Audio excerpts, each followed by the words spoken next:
ଆରେ ରବି ବାବୁ, କଣ ହେଇଛି ଏମିତି ମନ ଦୁଃଖ କରି ବସିଛ? ଦେଖୁନ ହରି ବାବୁ, ରାକ୍ଷୀଠାରେ ବି ଅଫିସରୁ ଗୋଟେ ଛୁଟି ମିଳିଲାନି। ଗାଁକୁ ଯାଇଥିଲେ ମୋ ସାନ ଭଉଣୀ ଆଜି ମୋ ହାତରେ ରାକ୍ଷୀ ବାନ୍ଧିଥାନ୍ତା। ହା, କି କାମରେ ଫସିଲା ମଣିଷ।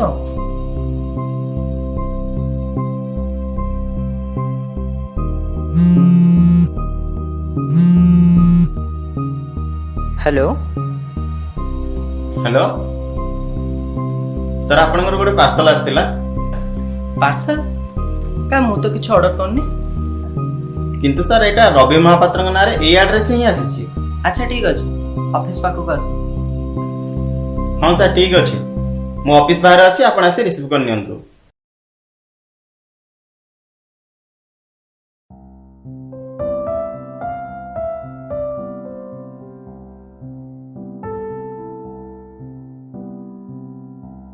हाँ भाई, राखी पाइलु? ଆରେ ହଁ, ଜଷ୍ଟ ଏବେ ଆସି ପହଞ୍ଚିଲା।